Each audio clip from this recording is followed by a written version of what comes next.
M पक्षाचं चिन्ह म्हणजेच पतंग.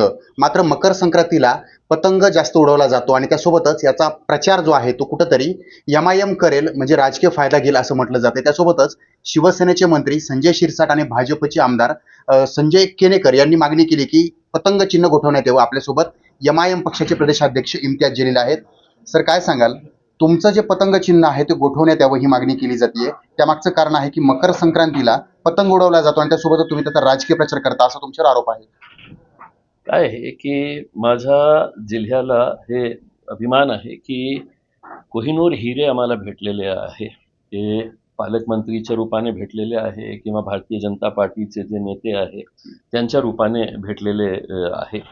आता त्यांनी जे मागणी केलेली आहे की आमचं जे चिन्ह आहे ते हिंदू धर्माचा एक मोठा सण ते कोइन्साइड करत आहे म्हणून ते चिन्ह हे सीज करायला पाहिजे.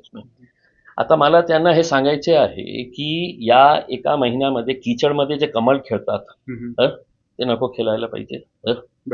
हे जे पंजे आहे ना सगळ्यांच्या हातात आहे हे सगळे कापून टाकायला पाहिजे. शिरसाटाचे आणि केनेकरचा तर सगळ्यात प्रथम कापायला पाहिजे. आता लग्न सराईचा सीझन आहे, तुतारी वाजवण्याची आमची परंपरा आहे, ते तुतारी नको वाजवायला पाहिजे. दक्षिणात काही पक्षांचं चिन्ह जे आहे ना ते सूर्य आहे, एका महिन्यासाठी ते नको निघायला पाहिजे. म्हणजे अशा प्रकारचे जे इतके हुशार लोक या माझ्या जिल्ह्यामध्ये जन्म घेतलेले आहे ते आता मला सांगण्यात आलेलं आहे ते इलेक्शन कमिशनकडे जाणार आहे आणि मी थेट पंतप्रधानाकडे जाणार आहे की या प्रकारच्या माणसांना आपण भारतरत्न द्या. कारण त्यांची जी बुद्धी आहे ना त्यांच्या आपण हे करायला पाहिजे, जगाला सांगायला पाहिजे आपण.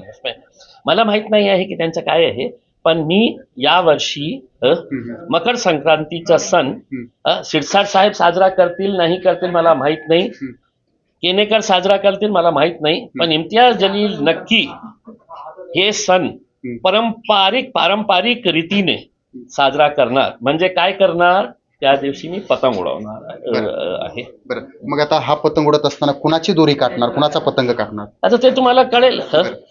जेव्हा माणसाला भीती असतं ना की आपला पराभव आपल्याला दिसतं मग अशा प्रकारचे वक्तव्य करते. अरे काय आपल्याला काहीतरी म्हणजे माझी तर अपेक्षा हे आहे की त्यांचं जे मेंदू आहे या देशांनी ते प्रोटेक्ट करायला पाहिजे, सेव्ह करायला पाहिजे की अशा प्रकारचे लोक या देशामध्ये आपले होते की अशा प्रकारचे निवडणूक आहे ना. म्हणजे आज एका पक्षाचं चिन्ह जे आहे ना घड्याळ आहे. मग तुम्ही घड्याळमध्ये बघणार का नाही आहे? बघणार असेल तर अरे तुम्ही दुसरा पक्षाचा. मी हे दोघा नेत्यांना सांगतो की तुम्ही तुमच्या पक्षाशी प्रमाणित असेल तर एका महिन्यासाठी तुमच्या हातात घडी नको दिसायला पाहिजे, दुसऱ्या पक्षाचा आहे ना.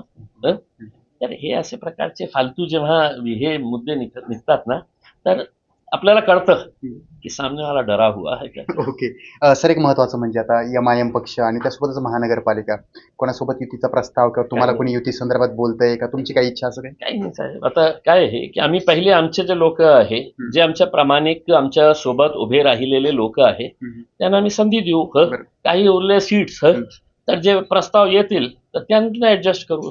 पण आतापर्यंत काही असं हे नाही आहे आमचा विचार कि कुणासोबत जायचं आहे. कारण हमारे पास ही एक अनार 100 बीमार वाला मामला है, हम उनको एडजस्ट नहीं कर पा रहे हैं तो हम ये बाहर से सरदर्द कहाँ से लेके आएंगे. बरं, आपण पाहत आहात की एम पक्षाचं जे चिन्ह आहे पतंग ते गोठवण्यात यावं ही मागणी केल्याच्या नंतर ज्या नेत्यांनी ही मागणी केली आहे तर त्यांच्यावर कुठंतरी एक महत्वाची भारतरत्न देण्यासारखी जे भूमिका जी आहे ती इम्तियाज जलील यांनी घेतलेली आहे. त्यांना भारतरत्न देण्यात यावं ही मागणी इम्तियाज जलील करतायत. सचिन बडे, लोकशाही मराठी, छत्रपती संभाजीनगर.